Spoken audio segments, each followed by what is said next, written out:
வணக்கம். முருகன் பீலவ், முல்லை முருகன் பீலவ். வெளிநாட்டு செய்திகள் வாசிப்பது உங்கள் முருகன். முதலில் தலைப்புச் செய்திகள். திருமண பந்தத்தில் இணைந்தார் பிரபல ட்ரெப் பாடகர் வேடன். உக்ரைனுக்கான மின்சார விநியோகத்தை நிறுத்தியது ஸ்லோவாக்கியா அரசு. 107 நாடுகளின் ஆதரவுடன் ரஷ்யா உக்ரைன் போர் நிறுத்த ஐநா சபையில் தீர்மானம் நிறைவேற்றம். அமெரிக்காவில் கடும் பனிப்புயல். 153 ஆண்டு வரலாற்றில் முதல் முறையாக நாளிதழ் வெளியீடு இடைநிறுத்தம். இறந்தவரிடமிருந்து தானமாக பெறப்பட்ட கருப்பை மூலம் பிறந்த முதல் குழந்தை. மருத்துவ துறையில் புதிய மைல்கல். தாய்லாந்து பூங்காவில் 72 புலிகள் திடீர் மரணம். நிறைவு பெற்றது தலைப்புச் செய்திகள். தொடர்பென விரிவான செய்திகள். ரெப் பாடல்களை எழுதி தானே பாடி வெளியிட்டு உலக அளவில் மிகப்பெரிய ரசிகர் பட்டாளத்தை உருவாக்கிய இலங்கையரின் திருமணம் குறித்த செய்தி ஒன்று வெளியாகியுள்ளது. இளம் இசைக்கலைஞர்களில் முக்கியமான ஒருவராக திகழும் இலங்கையை பூர்வீகமாக கொண்ட பேடன் எனும் கிரந்தாஸ் முரளியின் திருமண தொடர்பிலேயே இந்த செய்தி வெளியாகியுள்ளது.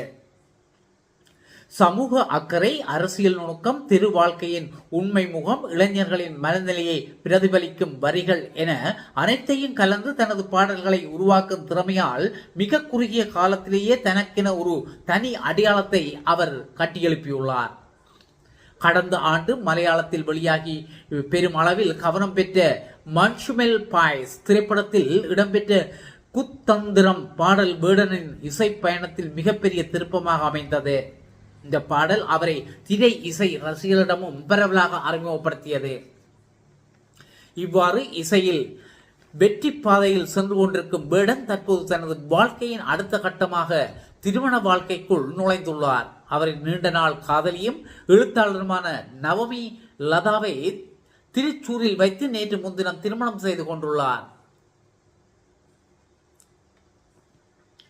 எண்ணெய் விவகாரம் காரணமாக ஸ்லோவாக்கியா உக்ரைனுக்கு மின்சாரம் வழங்குவதை நிறுத்தியுள்ளது. ஸ்லோவாக்கியா அரசு உக்ரைனுக்கு வழங்கி வந்த அவசர மின்சார உதவியை தற்காலிகமாக நிறுத்துவதாக அறிவித்துள்ளது.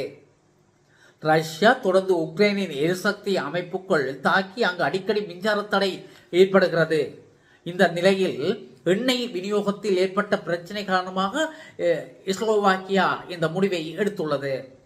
ஜனவரி மாதம் முதல் ரஷ்யா ட்ரோன் தாக்குதலால் டுஸ்பா எண்ணெய் குழாய் சேதமடைந்ததாக கூறப்படுகிறது.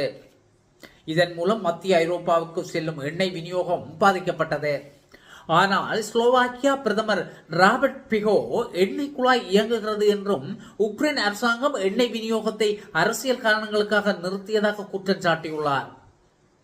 எண்ணெய் விநியோகம் மீண்டும் தொடங்கும் வரை உக்ரைன் மின்சார வலையமைப்பை நிலைப்படுத்த உதவ முடியாது என்று பிகோ தெரிவித்துள்ளார்.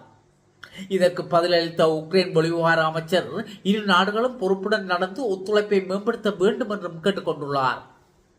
ஸ்லோவாக்கியாவில் எதிர்க்கட்சிகள் அரசின் இந்த முடிவை கடுமையாக விமர்சித்துள்ளன. இந்த நடவடிக்கை ரஷ்யா உக்ரைன் போரின் தாக்கம் எரிசக்தி துறையில் எவ்வளவு தீவிரமாக உள்ளது என்பதை மீண்டும் வெளிப்படுத்துகிறது.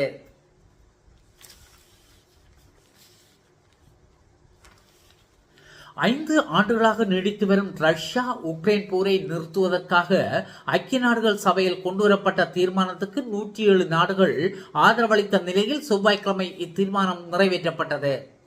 இந்த தீர்மானத்துக்கு 107 நாடுகள் ஆதரவாகவும் ஈரான் உள்ளிட்ட 12 நாடுகள் எதிராகவும் வாக்களித்தன.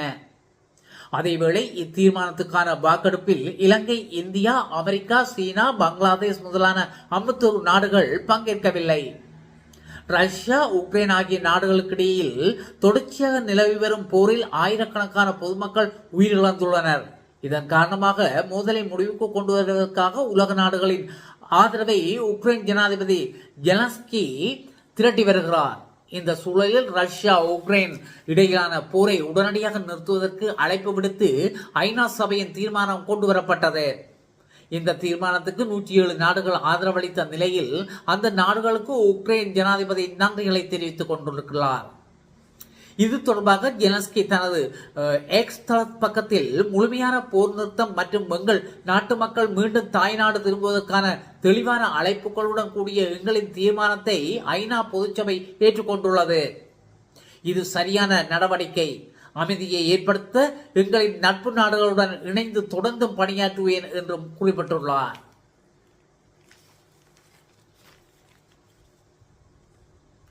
அமெரிக்காவின் வடகிழக்கு பகுதியில் கடந்த சில நாட்களாக பனிப்புயல் வீசி வரும் நிலையில் 353 ஆண்டுகால வரலாற்றில் முதல் முறையாக தி பாஸ்டன் குளோப் பத்திரிகை தனது தினசரி செய்தித்தாளை அச்சிடுவதை நிறுத்தியுள்ளது.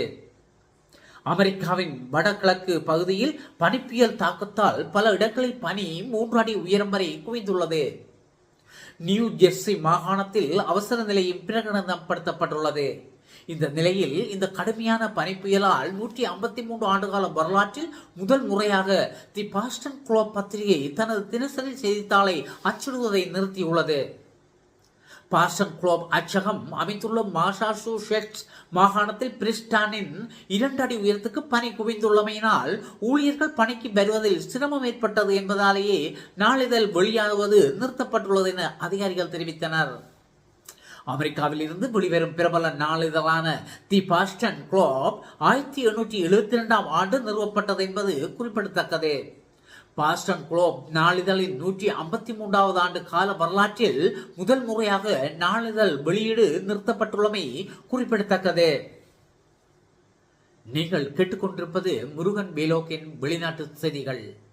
எங்கள் வெளிநாட்டு செய்திகளை உடனுக்குடன் காண்பதற்கு முருகன் வேலோக்கில் வந்து இணையத்தை சப்ஸ்கிரைப் செய்யுங்கள். சப்ஸ்கிரைப் செய்து பெல் பட்டனை அழுத்துகின்ற போது எங்களுடைய செய்திகளை நீங்கள் உடனுக்குடன் காணலாம் என்று வினியமாக தெரிவித்துக் கொள்கின்றோம்.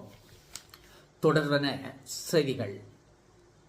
இங்கிலாந்தில் இறந்த ஒருவரிடமிருந்து தானமாக பெறப்பட்ட கருப்பை மாற்று அறுவை சிகிச்சை மூலம் பிறந்த முதல் குழந்தை எனும் சாதனையை யோகோ எனும் ஆண் குழந்தை படைத்துள்ளது. பிறவியிலேயே கருப்பை இல்லாத குறைபாட்டை கொண்ட ஒரு பெண் மறைந்த ஒரு கொடையாளரின் உறுப்பை பெற்று மருத்துவ சாதனையை நிகழ்த்தியுள்ளார். கடந்த 2025 கிறிஸ்துமஸ் பண்டிகைக்கு முன்னதாக மேற்கு லண்டனில் உள்ள குவீன் சார்லோட் மற்றும் செலிசி மருத்துவமனையில் யூகோ பிறந்துள்ளார். பிறக்கும் போது சுமார் 3.1 கிலோகிராம் எடையுடன் இருந்ததாகவும் தற்போது வரை ஆரோக்கியமாகவும் இருப்பதாகவும் மருத்துவர்கள் தெரிவிக்கின்றனர்.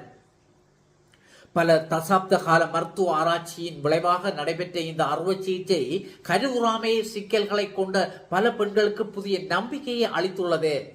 ஏற்கனவே உயிருள்ள உறவினர்களிடம் இருந்து பெறப்பட்ட கருப்பை மூலம் ஒரு குழந்தை பிறந்த நிலையிலும் தற்போது உறுப்புத்தானம் மூலம் யூகோ பிறந்தது ஒரு முக்கிய மைல்கல்லாக கருதப்படுகிறது.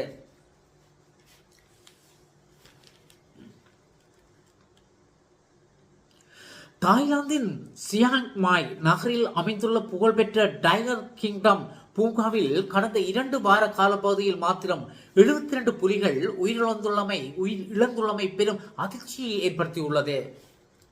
நாட்டின் கால்நடை உற்பத்தி திணைக்களம் நடத்திய முதற்கட்ட சோதனையில் கேனிங் டிஸ்டெம்பர் வைரஸ் எனும் மிக வேகமாக பரவக்கூடிய வைரஸ் தொற்றினாலேயே இப்புலிகள் உயிரிழந்துள்ளமை கண்டறியப்பட்டுள்ளது. பொதுவாக நாய்கள் மத்தியில் காணப்படும் இந்த வைரஸ் புலிகளின் சுவாசப்பை, வயிறு மற்றும் நரம்பு மண்டலத்தை கடுமையாக தாக்கி மரணத்தை ஏற்படுத்துவதாக தெரிவிக்கப்படுகிறது. இது குறித்து கருத்து தெரிவித்த கால்நடை திணைக்கள பணிப்பாளர், புலிகள் நோய்கள் வாய்ப்பட்டிருப்பதை நாங்கள் கண்டறிந்த போது நிலைமை கையை மீறி சென்றிருந்தது. பூனைகள் அல்லது நாய்களைப் போலன்றி புலிகளின் நோய் அறிகுறிகளை ஆரம்பத்திலேயே கண்டறிவது மிகவும் கடினமானது என குறிப்பிட்டிருக்கின்றார். இந்த அனர்த்தத்தை தொடர்ந்து சுமார் 240க்கு மேற்பட்ட புலிகளை கொண்டுள்ள குறித்த பூங்கா 2 வாரங்களுக்கு தற்காலிகமாக மூடப்பட்டுள்ளது. அத்துடன் பூங்கா முழுவதிலும் கிருமி நீக்கம் செய்யும் பணிகள் முன்னெடுக்கப்பட்டு வருவதுடன் உயிரிழந்த புலிகளின் உடல்கள் தகனம் செய்யப்பட்டு புதைக்கப்பட்டுள்ளன. இத்துடன் இந்த முருகன் வீலோக்கின் வெளிநாட்டு செய்திகள் நிறைவடைகின்றது. மீண்டும் தலைப்புச் செய்திகள். திருமண பந்தத்தில் இணைந்தார் பிரபல ரெப் பாடகர் பேடன்.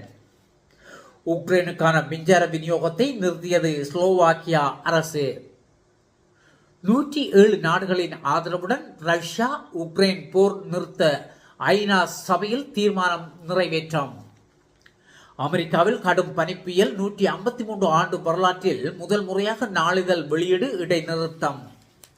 இறந்தவரிடமிருந்து தானமாக பெறப்பட்ட கருப்பை மூலம் பிறந்த முதல் குழந்தை மருத்துவத்துறையில் புதிய மைல்கல். தாய்லாந்து பூங்காவில் 72 புலிகள் திடீர் மரணம். நிறைவுக்கு வந்தது தலைப்புச் செய்திகள். மீண்டும் வெளிநாட்டு செய்தி ஒன்றுடன் உங்களை சந்திக்கும் வரை உங்கள் அனைவரிடமிருந்தும் விடைபெற்றுக் கொள்வது உங்கள் அன்பின் முருகன். நன்றி, வணக்கம்.